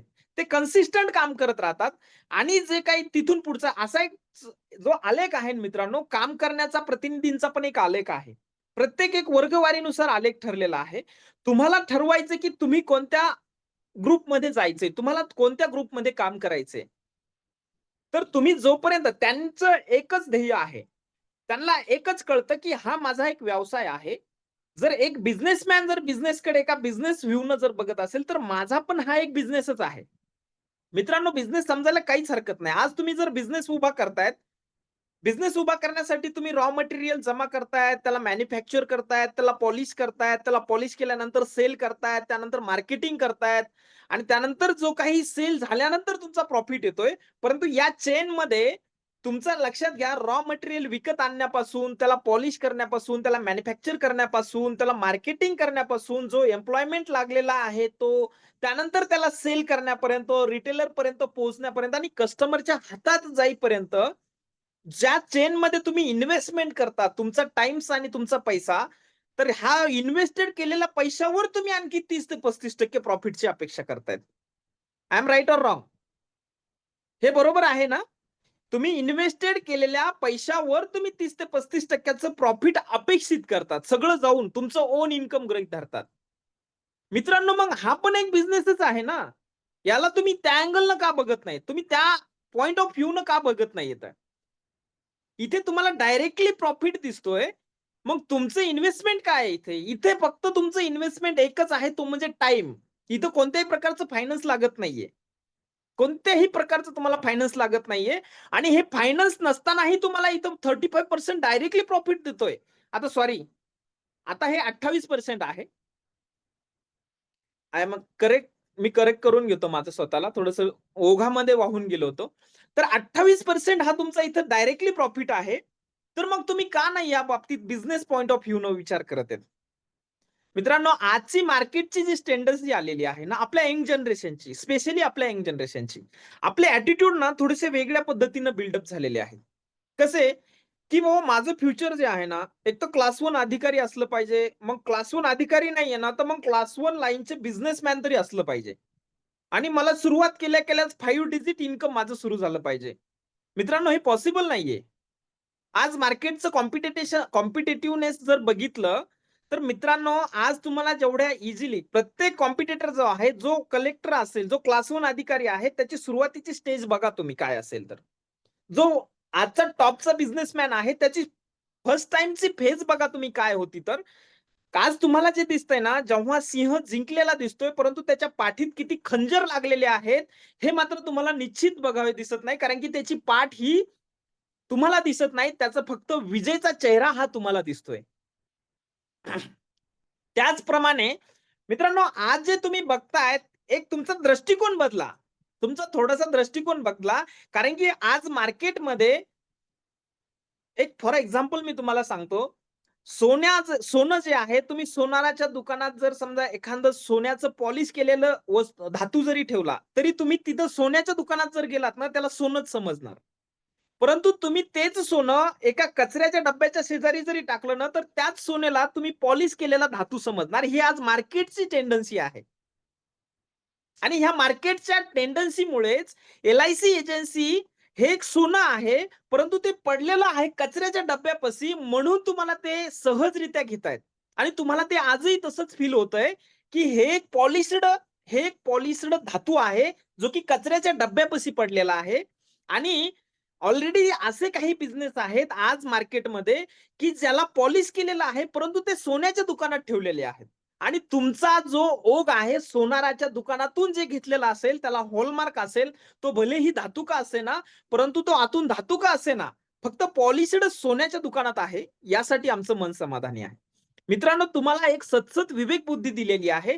या सदसद विवेक बुद्धीतनं मी सांगतो म्हणून ह्या गोष्टी करू नका. तुम्ही स्वतः अभ्यास करा. तुम्ही स्वतः समजून घ्या आणि ह्या समजल्याच्या नंतर तुम्ही या प्रोफेशनमध्ये इंटरेस्ट घ्या, की न घ्या हे तुमचा पर्सनल इंटरेस्ट असणार आहे. तर मित्रांनो, हा जो तुमचा ग्राहक वर्ग आहे, हा ग्राहक वर्ग बघण्याचा डोळसपणे प्रयत्न करा. तुमचे नातेवाईकांकडे तुम्ही का आजपर्यंत सांगितलं नाही? तुम्ही आत्मविश्वासानं का सांगितलं नाही? काय म्हणणार आहेत ते? तुम्ही जर नाही म्हणले तर ठीक आहे. नाही म्हणले तर नाही म्हणू द्या ना. आणि हो म्हणले तर काय होणार आहे? नाही म्हणलं तर काय होणार आहे? तुमचं मित्रमंडळामध्ये तुम्ही का आत्मविश्वासानं आजपर्यंत सांगितलं नाहीये? तुमचा भाजीपाला विक्रेता रोज तुमच्या दारामध्ये येतोय. मी एल-आय-सी एजंट आहे असं म्हणण्याचं का बरं तुम्ही बोलत नाहीयेत आणखी?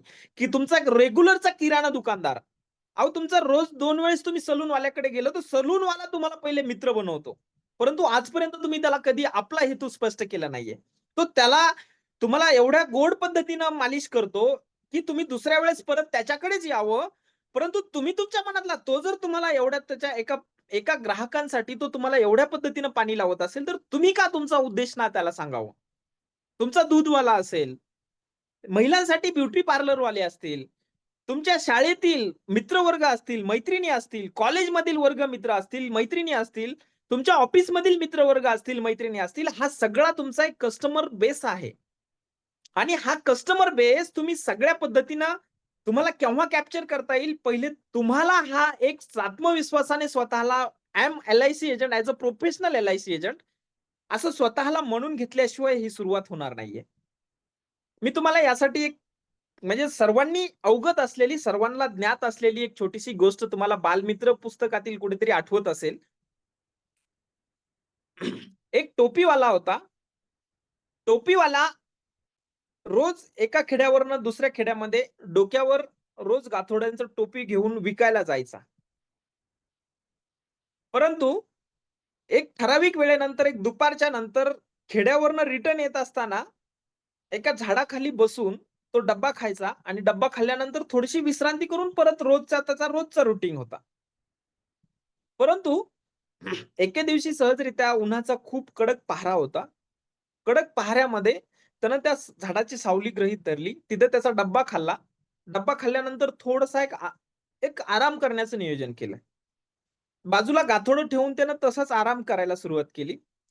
आता आराम करायला सुरुवात केल्यानंतर वर माकडे होती आणि माकडांनी ते खाली गाठोड्यात काहीतरी खाण्यासाठी आहे की काय हे बघण्यासाठी गाठोडं उघडलं आणि उघडल्यानंतर त्यामध्ये त्यांना काहीतरी विचित्र असे टोप्या वगैरे दिसल्या. त्यांना ते घालून बघण्याचा प्रयत्न केला. एका माकडाने घातली, सर्व माकडे खाली आली, टोप्या घालून वर गेली. त्याला त्याच काळामध्ये जाग आली आणि जाग आल्यानंतर त्याच्या लक्षात आलं की सर्वची सर्व माकडांनी टोप्या घेऊन गेलेल्या आहेत. मित्रांनो, त्यानं बरेच प्रयत्न केले, यथोनात प्रयत्न केले, की आपली टोपी परत माकडांनी द्यावी वापस, परत माकडांनी द्यावी वापस. परंतु हे त्याला शेवटपर्यंत दगड मारण्याचा प्रयत्न केला. प्रत्येकाशी झाडावर चढून एका-एका माकडाचा पाठलाग करण्याचा प्रयत्न केला. पण माकडांनी काहीही ऐकण्याचा प्रयत्न केला नाही. परंतु जेव्हा त्याच्या लक्षात आलं दगड उचलायला जात असताना त्याच्या डोक्यातली टोपी खाली पडली. जेव्हा त्याच्या डोक्यातली टोपी अचानकपणे खाली पडली, तेव्हा माकडांनी सर्व टोप्या खाली टाकल्या. मित्रांनो, सांगण्याचं तात्पर्य चुकीचं समजू नका.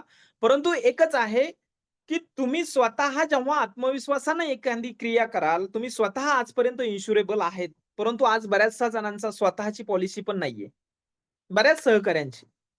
जर तुमची स्वतःचा इन्शुरन्स नसेल, तर तुम्ही इन्शुरन्स सांगण्याचा अधिकारच नाहीये तुम्हाला. आज तुम्ही प्युअरपणे एक धंदा म्हणून वापर करून घेतायत या गोष्टींचा. तुमचा स्वतःचा एक जेवढा आवश्यक आहे तेवढा विमा आहे का हे स्वतःला प्रश्न विचारा. आणि त्याच्यानंतर तुम्ही ग्राहकांना सांगा. आणि तुम्ही स्वतः जेव्हा तुमची पावती ग्राहकांना दाखवाल ना, तर त्या पावतीवर तुम्हाला 10 कस्टमर जर नाही मिळाले, तर परत तुम्ही मला विचारा. मित्रांनो, तुम्ही स्वतः आज परिस्थिती मार्केटमध्ये त्या उदाहरणानुसार आज जशी पूर्वी होती तशीच आजही आहे.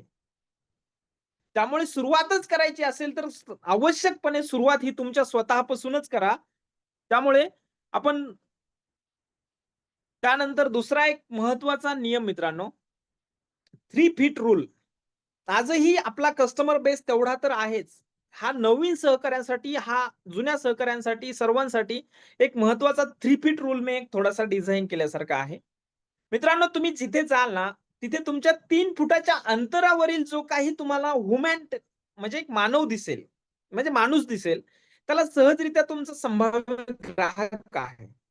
तुम्ही त्याला सहज व्यक्तिगत रीतीने बोलण्याचा प्रयत्न करा. एक स्मित हास्य करून हॅलो, हॅलो किंवा हाय. तुम्ही जर ग्रामीण भागामध्ये असेल, सहजरित्या कुठेतरी थांबला असेल आणि थांबल्याच्या नंतर तुम्हाला आजूबाजूला दिसत असेल 2-3 व्यक्ती, तर तुम्ही सहजरित्या, "हाय दादा, काय करताय तुम्ही? इथं शेती कशी आहे? पाऊस कसा पडलाय? तुम्ही काय करतायत? तुमचं वय किती आहे? तुमचे शेती काय उत्पन्न कसं आहे?" एका विषयाला हात घालून तुम्हाला सहजरित्या त्याच्यासोबत चर्चा करण्यासाठी एखादा विषय लागत नाही मित्रांनो. कॉमन विषय तुमच्याकडे प्रचंड मोठ्या प्रमाणात पडलेले आहेत. आजचा जसा राजकारण हा कॉमन विषय आहे. हा खूप मोठ्या पद्धतीने नाही घुसायचं. आपल्याला त्या व्यक्तीचा कल जिथे असेल ना, त्या कलानुसार तुम्ही जर बोललात, तर तो व्यक्ती सहजरित्या तुमच्याशी अवगत होईल. आणि एखाद्या परक्या व्यक्तीला सहज आपलंसं करण्यासाठी ना, तुम्हाला त्या परक्या व्यक्तीच्या आवडीसारख्या गोष्टी तुम्हाला बोलाव्या लागतील. तो सहजरित्या तुमच्या अवगत होतो. या पद्धतीनं या 3 फीट रूलच्या अंतर्गतमध्ये एखादा प्रत्येक व्यक्ती तुम्हाला कुठे ना कुठेतरी सहजरित्या अवेलेबल होतो. बसमध्ये, तुमच्या ट्रॅव्हलिंगमध्ये, तुमच्या सलूनमध्ये असेल, तुम्ही जिथे जाल तिथे तुम्हाला 3 फूटच्या रूलच्या अंतर्गत जो व्यक्ती दिसेल त्याला भेटलेल्या नवीन व्यक्तीला या पद्धतीनं ओळख निर्माण करून आपली ओळख ही एक एल-आय-सी एजंट सांगून बघण्याचा प्रयत्न करा. सांगून बघण्याचा प्रयत्न करा. इझिली तो कुठे ना कुठेतरी लक्षात येईल तुमच्या. आणि तुमच्या बोलण्यातून सहजरित्या आपला हेतू स्पष्ट करा. आपला हेतू स्पष्ट करा म्हणजे काय, की तुम्ही त्याच्यासोबत सर्व काही चर्चा तर केली आहे. तुम्ही त्याचं सर्व काही विचारलेलं आहे. परंतु तेवढ्याच आनंदाने, तेवढ्याच सहजरित्या तुम्हाला तुमचा हेतूही सांगता आला पाहिजे आणि तुमची ओळखही सांगता आली पाहिजे. तुमची ओळख ॲज अॅन एल-आय-सी एजंट सांगायचं जर असेल, तर त्यासाठी तुमच्याकडे काहीतरी एक व्यक्तिमत्व सांगावं लागेल. तुम्ही जसं सांगा, तुमची ओळख एक वेगळ्या पद्धतीने त्याच्याकडे सांगा, की "हो, मी एक एल-आय-सी एजंट आहे. मी या शाखेचा एक प्रतिनिधी आहे, एक धुरंधर प्रतिनिधी आहे. माझ्याकडे मागील 3 वर्षापासून थोडंसं एक लेंदी पद्धतीने आपलं इंट्रोडक्शन त्याला द्या." जेणेकरून त्याला इतर एजंट जसं सांगता, "हो, मी एक एल-आय-सी एजंट आहे." एवढ्यापुरतं मर्यादित ठेवू नका. तुमच्या मागे एल-आय-सी एजंटकडे काहीतरी विशेषण जोडा, जेणेकरून तुम्ही एल-आय-सी एजंट हे माहीत होईल त्याला. परंतु तुम्ही विशेष आहात यासाठी तुम्हाला काहीतरी स्वतःला विशेषण जोडून त्याला सांगावं लागेल. नाहीतर नॉर्मल एल-आय-सी एजंट तर त्याला बरेचसे जण भेटलेले असतील. तुम्ही भेटलात आज त्याला, तर तुमच्यामधला जो विशेषपणा आहे हे त्याला सांगा. तुम्ही एल-आय-सी एजंट आहात हे तर सांगायचंच आहे. परंतु तुम्ही एक विशेष एल-आय-सी एजंट आहात हे त्याला सांगणं खूप आवश्यक आहे. कारण की तुमच्यामध्ये आणि इतर एल-आय-सी एजंटमध्ये काय फरक आहे? तुम्ही जसं त्याला भेटलात, तसे आणखी बरेचसे जण भेटलेले आहेत आणि त्यांनीही एक पर्टिक्युलर फॉर्मॅटमध्ये त्यांची ओळख करून दिलेली आहे. तर तुम्ही त्याला अझ्युम करून चला, की याला एखादा प्रतिनिधी भेटलेलाच असेल, परंतु मी याला आज भेटतोय ना, मी काहीतरी विशेष आहे हे स्वतः पहिले ठरवा, नंतर त्याला सांगा. तुमच्या बोलण्यातून तुम्ही एक अर्थदूत आहात याची जाणीव त्याला करून द्या. म्हणजेच काय, की इतर एल-आय-सी एजंट हे पॉलिसी मागण्यासाठी येत असतील. मी मागण्यासाठी येत नाहीये. मी तुम्हाला अर्थदूत म्हणून येतोय. तुम्हाला एक आर्थिक योजना बनवून देण्यासाठी येतोय. यासाठी मला तुमचा सहजरित्या भेटीचा वेळ घ्या त्यांच्या. सहजरित्या भेटीचा वेळ घ्या. मित्रांनो, रोज जर समजा तुमच्या दायऱ्यामध्ये, तुमच्या सर्कलमध्ये तुम्ही कुठे जिथं जाल ना, 3 फीट रूलच्या अंतर्गतमध्ये तुम्हाला रोज 2 नवीन लोकांना जरी अशी स्ट्रॅटेजी वापरून ट्राय करता आलं, तर तुमची प्रॉस्पेक्टिंग लिस्ट जी आहे, तुमचं जे रॉ मटेरियल जे आहे, जे महत्वाचं आहे आपल्या बिझनेससाठी, ते प्रचंड प्रमाणामध्ये वाढत राहणार आहे. बरं तुम्ही या व्यवसायासाठीच बाहेर पडतात असंही नाहीये. तुमच्या पर्टिक्युलर कामासाठी जरी तुम्ही बाहेर पडलात ना, तर त्या पडलेल्या बाहेर कामामध्ये तुम्हाला या 3 फीट रूलचा जर तुमच्या डोक्यात सकाळी ठेवा, की बाबा मला आज दिवसभरात नुसता टिक-टिक वाजून 2 वेळेस तरी 3 फीट रूलचा वापर करायचा आहे. आणि हा वापर करून कुठे ना कुठेतरी नोंद करा, की बाबा आज आपण या पद्धतीनं 3 फीट रूलच्या अंतर्गत 2 व्यक्तींना बोललोय. तर त्या व्यक्तींचा रिप्लाय अशा पद्धतीनं आलाय आणि आपल्याला त्यांनी भेटीचा वेळ दिलाय पण. आणि हा दिलेला जो वेळ आहे, तो वेळ अचूकपणे समोरील भागात आपण बघतोय. तिथून पुढे ग्राहकाने दिलेल्या वेळेत भेटीसाठी आपल्याला पोहोचायचंय आता. ग्राहकाने एक जो वेळ दिलाय, त्या दिलेल्या वेळेत ग्राहकाच्या व्यवस्थित तिथे पोहोचायचंय आणि एल-आय-सी पॉलिसी घेण्याची ग्राहकाला आता तिथून पुढचा भाग सुरू होतो. आता थोडक्यामध्ये तुम्ही ज्या अपसूकपणे त्या ग्राहकाची भेटीचा वेळ घेतलेला आहे, आता वेळ आलेली आहे त्याला जाऊन भेटून त्याला प्रेझेंटेशन देण्याची. मित्रांनो, प्रेझेंटेशनमध्ये पण काही भाग इन्क्लूड असला पाहिजे. तुमच्या प्रेझेंटेशनमध्ये महत्त्वाचा भाग असला पाहिजे. तुम्हाला पहिले ज्ञात असलं पाहिजे, की त्या ग्राहकाला पॉलिसीची खरंच काय गरज आहे? ह्या प्रश्नाचं उत्तर तुम्ही स्वतः एनालिसिस करा. स्वतः तुम्ही बघा, की खरंच ह्या व्यक्तीला एल-आय-सी पॉलिसीची गरज आहे का? आणि आहे तर कशी आहे? हे पहिलं तुम्ही या प्रश्नाच्या उत्तराची तयारी करून जा. जर तुम्ही त्याच्या भेटीला जात आहात ना, तर त्या प्रश्नाच्या उत्तराची तयारी करून जा. त्या प्रश्नाच्या उत्तराची चहूबाजूने विचार करा. चहूबाजूने विचार करा म्हणजे काय? आता तो जर व्यक्ती एखादा कुटुंब जबाबदार व्यक्तिमत्व आहे, त्याच्या कुटुंबाकडे तुमच्या भेटी दरम्यान तुम्ही त्याचं प्रोफेशन विचारलं आहे. तुमच्या ज्या पहिल्या 3 फीट रूलच्या अंतर्गत तुम्ही त्याला जे विचारणा केलेली आहे, तुम्हाला थोडीशी माहिती तर त्याची आलेली आहे. तो एक शेतकरी आहे, त्याचा अशा-अशा पद्धतीनं तो अंदाज लावून तुम्ही थोडीशी ह्या प्रश्नाच्या चहूबाजूनं उत्तराची तयारी करून जाऊ शकतात. जर सपोज तुम्हाला या 3 फीट रूलच्या अंतर्गत एक व्यक्ती भेटलाय आणि तो व्यक्ती सहजरित्या एक शेतकरी आहे आणि त्या शेतकऱ्यानं तुम्हाला एक अमक्या-अमक्या वेळी भेटीचा वेळ दिलेला आहे, की तुम्ही घरी येऊन भेटा.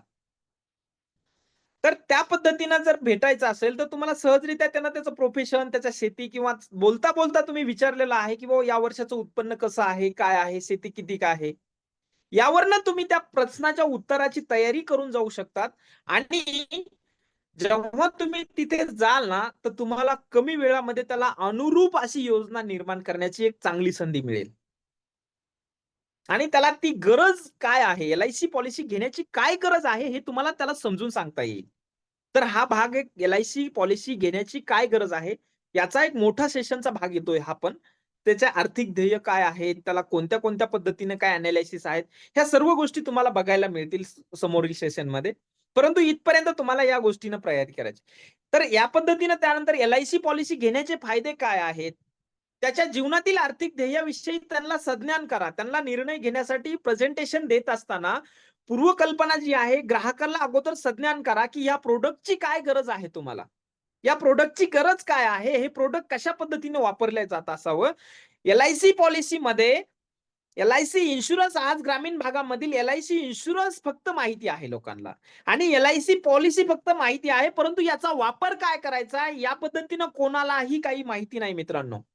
जस्ट आणि जस्ट आज आज प्रमाणामध्ये आज तुमच्या एल-आय-सी मध्ये तुम्ही इतिहासामध्ये जर बघितलं असेल, तर मॅक्सिमम बिझनेस हा रिलेशन बेसिसवर पूर्ण होतोय आणि आजचं मार्केट बदलतंय. आज त्या पद्धतीनं नाहीये. आज पूर्णपणे संज्ञान पद्धतीनं ग्राहकही संज्ञान झालेला आहे आणि आज तुम्ही ग्राहकांच्या संज्ञानाला पुरेपूर उतरू शकत नाहीयेत, म्हणून आज तुम्हाला ग्राहक वर्ग मिळत नाहीये. ही आजची खरी मोठी शोकांतिका आहे. आपल्या एल-आय-सीच्या 14,00,000 एजन्सी फोर्सची सगळ्यात मोठी शोकांतिका कोणती आहे? तर पूर्वी जो व्यवसाय व्हायचा हा पूर्ण रिलेशन बेसिसवर व्हायचा आणि आजचं जे मार्केट आहे, आजचं मार्केट संज्ञान पद्धतीनं आहे. तुम्ही त्या ग्राहकाला सगळ्या बाजूने समजून सांगा, की एल-आय-सी पॉलिसी कशी बेनिफिशियल आहे. तुमची पॉलिसी घेतल्याशिवाय तो ग्राहक राहणार नाही. परंतु आजची स्थिती जशी चालली आहे, तशी मागील प्रमाणामध्ये चालली आहे, की ग्राहक हा रिलेशन बेसिसवरच चालला गेलेला आहे. रिलेशन बेसिसवर काही प्रमाणामध्ये आजही बिझनेस क्लोज होतोय, परंतु त्याचा परिणाम जो आहे, तो समोर काही कालावधीमध्ये बंदही पडतोय. परंतु मित्रांनो, जेव्हा तुम्ही त्या ग्राहकाला एक संज्ञान करून सर्व बाजूने त्याला एक ज्ञान दिलंय, तुम्ही त्याला निर्णय घेत असताना थोडक्यामध्ये मी तुम्हाला मागेही एक उदाहरण समजून सांगितलं होतं, की एखादं प्रॉडक्ट जर मार्केटमध्ये नवीन काढायचं असेल किंवा एखाद्या व्यावसायिकाला जर एखादी उत्पादन मार्केटमध्ये नवीन काढायचं असेल, तर ते उत्पादन काढण्या अगोदर त्या व्यावसायिकाला हाही विचार करावा लागतो, की बाबा या मार्केटमध्ये हे प्रॉडक्ट आपण डिझाइन करतोय, पण याची मागणी ही तेवढ्या प्रमाणात असली पाहिजे आणि मागणी असण्यासाठी त्याला ते ग्राहकांमध्ये त्याची गरज निर्माण करून द्यावी लागते. आता गरज निर्माण करून देण्यासाठी त्या पद्धतीनं त्याला अवेअरनेस ग्राहकांमध्ये निर्माण करून द्यावं लागतं आणि अवेअरनेस म्हणजेच त्या पद्धतीनं त्याला संज्ञान करावं लागतं. आज तुम्ही मार्केटमध्ये तुमच्या टीव्हीवर प्रत्येकाच्या घरी टीव्ही आहे. प्रत्येकाच्या घरी टीव्ही आहे. आजच्या ॲडव्हर्टाइजमेंटमध्ये थोडासा बदल झालेला तुम्हाला जर अनुषंगाने तुम्ही बघितलं असेल, तर पूर्वीची ॲडव्हर्टाइज जी असायची आणि आत्ताची ॲडव्हर्टाइजमेंट जी आहे, प्रॉडक्टच्या ॲडव्हर्टाइजमेंट त्यांच्यामधला जो जमीन आसमानचा फरक आहे, तो तुम्ही प्रखरतेने एकदा एनालिसिस करा. तो कसा? पूर्वी जी ॲडव्हर्टाइजमेंट व्हायची 98-2000 च्या साली, त्यावेळेस ग्राहक वर्ग कमी सज्ञान होता. तर त्या पद्धतीनं ग्राहकांच्या ॲडव्हर्टाइजमेंटचा जो प्रकार होता तो वेगळा होता. आणि आज जर तुम्ही बघाल, आज तुम्ही व्यवस्थित पद्धतीनं बघाल, पूर्वी एखादी शॅम्पूची ॲड बघा.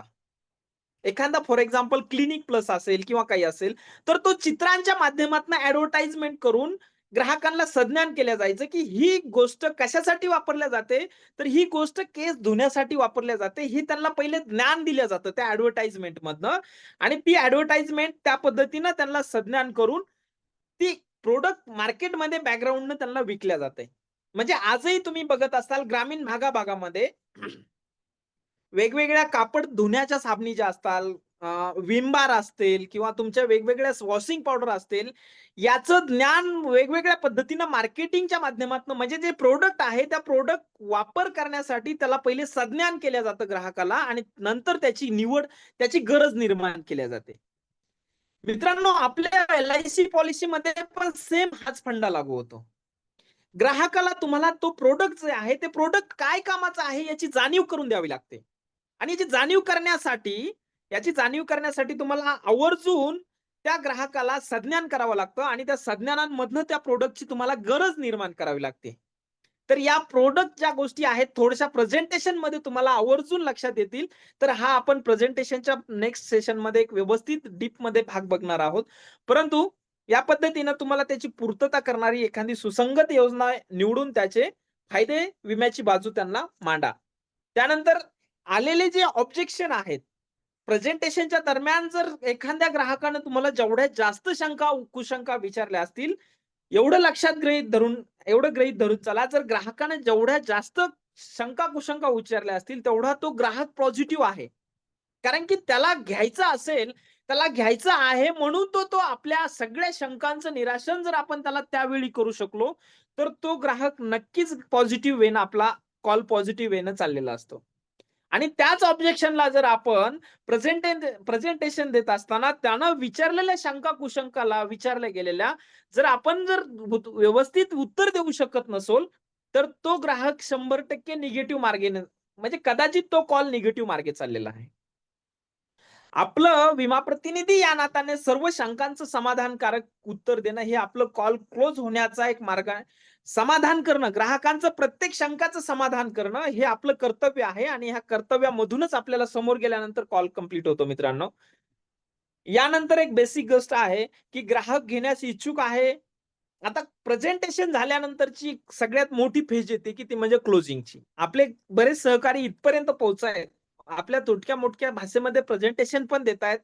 तिथून पुढे एक्झॅक्टली प्रॉब्लेम येतो तो क्लोजिंगला. मित्रांनो, जिथं जेन्युइन गोष्ट आहे. ही जी गोष्ट आहे ना, ही गोष्ट जेन्युइन आहे. जर एखाद्या ग्राहकाला जर पॉझिटिव्ह असेल आणि त्याची घेण्याची इच्छा असल्याच्या नंतर जर जेन्युइन त्याची आर्थिक अडचण असेल, तर तो हमखास त्याच्या आर्थिक अडचणीला समजून घेण्याचा प्रयत्न तुम्ही करा. जर तुम्ही त्याला त्या फेजला समजून घेतलं ना, तर तो एक्झॅक्टली तुम्हाला नेक्स्ट फेजला एक व्यवस्थित पद्धतीनं अमाउंट देईल. परंतु आज तुम्ही त्याला समजून घेतलं याचा अर्थ असा नाहीये, की त्याचा फॉलोअपच घ्यायचा नाहीये. तेवढ्याच प्रेमाने त्याचा वेळोवेळी आश्वासित वेळेनंतर त्याचा एक्झॅक्टली फॉलोअप घ्या. तो एक्झॅक्टली तुम्हाला पॉलिसी देणार आहे. परंतु या फॉलोअप दरम्यान तुमची फॉलोअपची प्रतिक्रिया जर पाठलाग करण्यासारखी असेल, फॉलोअप म्हणजे त्याचा मागे लागायचं नाही, तर फॉलोअप म्हणजे त्याला आठवण करून द्यायचं, की आपण एका वेगळ्या प्रेझेंटेशन दिलं होतं आणि त्या प्रेझेंटेशन दरम्यान तुम्हाला ही अशा-अशा पद्धतीची एक योजना आवडली होती आणि ती योजना घेण्याचं आपण नियोजित केलं होतं. तर आपण ही योग्य वेळ असेल का? आपण या महिन्यात वेगळं जर समोरच्या ग्राहकाने तुम्हाला उत्तर दिलं असेल, की बाबा सध्या आर्थिक अडचण असेल, तर आर्थिक अडचण आहे, हे आपण दिवाळीनंतर बघूया. तर त्या निर्णयाचं तुमचं स्वागत करून तुम्ही त्याला, "हो, ठीक आहे, काही हरकत नाही. आपण निर्णय दिवाळीनंतर बघूया." तर या पद्धतीचं मित्रांनो, तुम्ही त्यांचं स्वागत करा त्या निर्णयाचं आणि त्या निर्णयाला त्यांच्या मर्जीनुसार समोरचा एखादा आश्वासित वेळ दिलेला आहे. त्या दिलेल्या आश्वासित वेळेत तुमचं फॉलोअप. आता इथून पुढे मात्र फॉलोअप, फॉलोअप, फॉलोअप, फॉलोअप आणि शेवटी शेवटचा एखादा फॉलोअप असा असतो, की तिथे कॉल क्लोज होतो. मित्रांनो, ही जी आपली चेन आहे, ही जी आपली सिस्टम आहे, ही सिस्टम आपल्याला एकदा समजली ना, तर ह्या सिस्टमसाठी एक वेगळ्या पद्धतीनं जजमेंट करावं लागेल. एवढ्या सहजरित्या लवकर अंडरस्टँड होणार नाहीये, परंतु एक वेळ निश्चित तुम्हाला लक्षात येईल. आणि एकदा निश्चित आल्यानंतर तुम्हाला सातत्यानं ती पॉलिसी कशी पर डे किंवा प्रत्येक महिन्यामध्ये 2 पॉलिसी कशा टाकायच्या याचं अंडरस्टँडिंग येईल.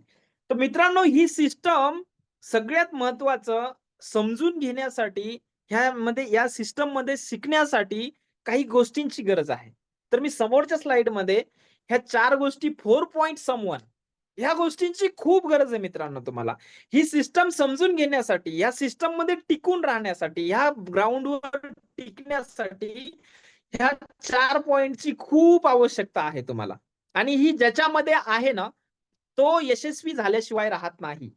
हे माझं पर्सनल व्यक्तिमत्व सांगतंय. मित्रांनो, याच्यामध्ये तुम्हाला एवढी लेंदी सिस्टम आहे, ही लेंदी सिस्टम आज ऐकूनच अर्धे कळाले असतील. मला याचं बऱ्यापैकी म्हणजे माहिती आहे किंवा एक जस्ट असं वाटतंय, हे माझं पर्सनल ओपिनियन आहे. एवढं सर्व करायचं, एवढं लोकांचं फॉलोअप घ्यायचं, एवढं नॉलेज घ्यायचं, एवढं हे. मित्रांनो, बिझनेस आहे हा. एवढ्या सहजरित्या कोणी सक्सेस होत नाहीये. एवढ्या सहजरित्या मंथली 5 डिजिट पगार कोणाला मिळत नाहीये. आपले सहकारी आहेत 15 दिवसात 5 डिजिट अमाउंट काढलेलं त्यांनी. त्यांचा जो संयम आहे, त्यांची जे काही ह्या ज्या 4 पॉइंटमध्ये ते एकदम फिट बसलेले आहेत, म्हणून मित्रांनो त्यांचा 5 डिजिटमध्ये आज त्यांचा मंथली अमाउंट गेलेला आहे इन्कमचं. मंथलीच नाही, त्यांनी इव्हन 15 दिवसाचं इन्कम अमाउंट हे 5 डिजिटमध्ये पोहोचलेलं आहे. सांगण्याचं तात्पर्य हेच मित्रांनो, की तुमच्यामध्ये हे सर्व सिस्टममध्ये एका स्टेप बाय स्टेपमध्ये जाण्यासाठी संयमता म्हणजेच पेशन्स हे खूप गरजेचे आहे. पहिला पॉइंट हा आहे. संयमतेसोबतच शिकवणुकता. शिकवणुकता म्हणजे शिकवणता नाहीये. शिकवणुकता म्हणजे तुम्ही वेळोवेळी या प्रोफेशन विषयी ज्ञान घेणं गरजेचं आहे आणि तुम्हाला जे वेगवेगळे अनुभव येत राहतात, त्या अनुभवामधनं त्याचं स्वतःमध्ये काहीतरी बदल करणं वेळोवेळी गरजेचं आहे. म्हणजे स्वतः शिकवून घेण्याची एक खूप आवश्यकता आहे. आणि शिकवून घेतलेल्या गोष्टी ग्राहकांना शिकवण्याची एक खूप गरजेची आहे. म्हणजे टीचॅबिलिटी जी आहे, शिकवणुकता. तुम्हाला जर एखादी गोष्ट मी इथे समजून सांगितलेली असेल, तर ती जशास तशी ग्राहकांना समजून सांगण्याची जी आवड आहे किंवा जी क्षमता आहे, ती क्षमता तुमच्यामध्ये ठेवणं गरजेचं आहे. आज आपल्याकडे असा काही प्रतिनिधी वर्ग आहे, सगळ्या पद्धतीनं त्यांच्याकडे पोटेन्शियल आहे. त्यांना जर एखादी गोष्ट सहजरित्या सांगितली ना, तर ती तेवढ्या इझिली आणि माझ्यापेक्षाही काही परफेक्ट पद्धतीनं ग्राहकाला समजून सांगू शकतात.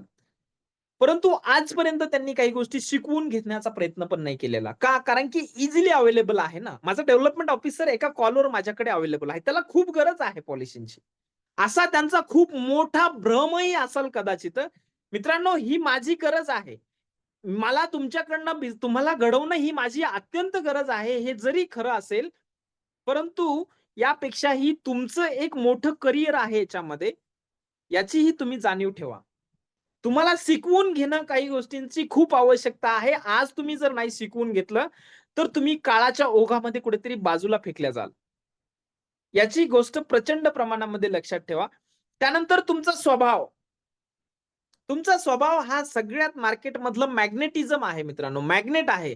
जसं मॅग्नेट तुम्ही जर एखाद्या छोट्या-छोट्या धातूंच्या बाजूला ठेवलं, तर जवळपासचे सर्व धातू तो आकर्षित करण्याचं त्याच्यामध्ये एक पॉवर असते. तर तुमच्यामधला जो तुमचा स्वभाव आहे, तुमचा ॲटिट्यूड जो आहे, तो ॲटिट्यूड तुमच्या कस्टमरला अट्रॅक्ट करण्याचा प्रयत्न करतो. आणि तुमचा ॲटिट्यूड एवढा शिथिल असला पाहिजे, एवढा फ्लेक्सिबल असला पाहिजे, की जो सहजरित्या ग्राहकांना आकर्षित करेल. आज तुमच्याकडे काय आहे, काय नाही याच्याशी मॅटर नाहीये. परंतु तुमचा स्वभाव ही एक तुमची प्रॉपर्टी आहे. आणि जी प्रॉपर्टी तुमच्या स्वभावामुळे तुमच्याकडे जी असलेली प्रॉपर्टी, तुमचा जो कस्टमर बेस आहे, तुमची ही एक प्रॉपर्टी आहे आणि ही प्रॉपर्टी कदाचित तुमच्या स्वभावामुळे आजपर्यंत तुम्ही एन्कॅश करू शकलेला नाहीये. तुमचा स्वभाव नसता कदाचित त्या प्रॉपर्टीला एनकॅश करण्याचा किंवा मग जो स्वभाव तुम्हाला घडवावा लागेल. त्याच पद्धतीने मित्रांनो, मी तुम्हाला सांगितलेलं आहे, की या प्रोफेशनमध्ये सक्सेस होण्यासाठी सगळ्यात महत्त्वाचा भाग म्हणजे मेहनत. शॉर्टकट कुठेही नाही. टेक्नॉलॉजी जरी तुम्हाला अवेलेबल झालेली असेल, तर या टेक्नॉलॉजीमध्ये तुम्हाला मेहनत ही सगळ्यात इम्पोर्टंट आहे आणि ही करावीच लागणार आहे. हिला कुठेही शॉर्टकट नसावा. मित्रांनो, वेळ बऱ्याच मोठ्या प्रमाणात झालेली आहे. मी माझा प्रेझेंटेशन इथं संपवतोय. जर कुणाला काही इश्यू असेल, कुणाला काही यामध्ये काही सांगायचं असेल, तर त्यांनी सांगावं. त्यांनी अनम्यूट करून काही बोलायचं असेल तर बोलू शकता.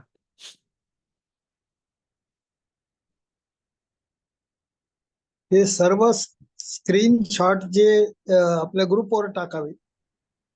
ठीक आहे. याची पी-डी-एफच ग्रुपला टाकल्या जाईल. चालेल. हो. छान आणखी काही झालं. कुणाला व्यवस्थित अभ्यासपूर्ण बोलले. अभिनंदन. ओके. ओके. धन्यवाद डॉक्टर साहेब. धन्यवाद. तुमच्या उत्स्फूर्त प्रतिसाद असाच असावा. तुम्हाला वेळोवेळी अशाच पद्धतीनं आपल्या Zoom मीटिंगला जी संख्या आहे 10च्या पुढे काही आणखी जात नाहीये. परंतु ठीक आहे. आज ना उद्या ही संख्या 10 वरनं 20 वर जाईल, 20 वरनं 30 वर जाईल. यासाठी आपण सतत प्रयत्न करत राहणार आहोत आणि ही एक दिवस नक्कीच जाईल. एका दिवसात जाणार नाही, परंतु एक दिवस नक्कीच आपण तो आकडा पार करणार आहोत आणि आपल्या सगळ्या संघाला एक वेगळ्या पद्धतीची ज्ञानाची एक रोजची सवय लावणार आहोत. तर त्या पद्धतीनं तुमच्यासारखा श्रोतावर्ग वेळोवेळी वेळेत अवेलेबल राहतो. त्यासाठी तुमचेही मनःपूर्वक आभार आणि डॉक्टर साहेबांचेच नाही तर सर्व प्रतिनिधींचे वेळेत अवेलेबल Zoom मीटिंगला राहिल्याबद्दल मनःपूर्वक आभार तुमचे. तुम्ही याच पद्धतीनं वेळोवेळी अवेलेबल राहा. तुम्हाला याच पद्धतीनं वेगवेगळ्या पद्धतीचे एक सेशन अवेलेबल करून दिल्या जातील. या व्यतिरिक्त आणखी कोणाला काही बोलायचंय? लयच नंतर मन मोकळं बोलले हो सर तुम्ही. लयच आणि खूप तळमळीने बोलले. बरं, बरं. त्याबद्दल धन्यवाद तुमचं अंधुरे साहेब. हार्दिक हार्दिक अभिनंदन. आणखी कुणाला काही बोलायचंय?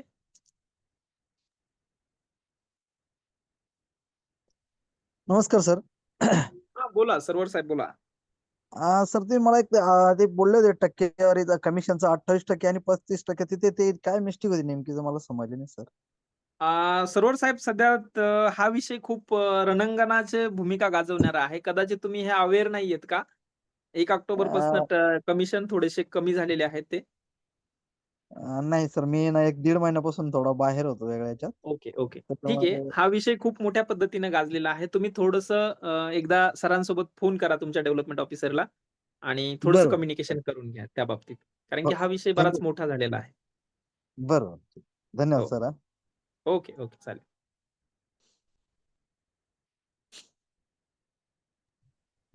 सर कोण चेंज डेव्हलपमेंट ऑफिसर? चव्हाण म्हणून आहेत संभाजीनगरचे. हा का? हं. हम्म. बरं चालेल. मला वाटतंय इतरांना काही अडचणी नसतील तर मी मीटिंग संपली असं जाहीर करतोय. थँक यू आणि दिवाळीच्या सर्वांना मनःपूर्वक शुभेच्छा. सर्वांना भरभरून दिवाळीच्या शुभेच्छा असाव्यात. सर्वांनी गोडधोड खाऊन एक चांगल्या पद्धतीनं गोड-गोड खा आणि गोड-गोड बोला. आणि चांगल्या पद्धतीने दिवाळी साजरी करा. फटाके थोडेसे कमी वाजवा. थोडेसे प्रदूषण टाळण्याचा प्रयत्न करा. जेवढ्या कमीत कमी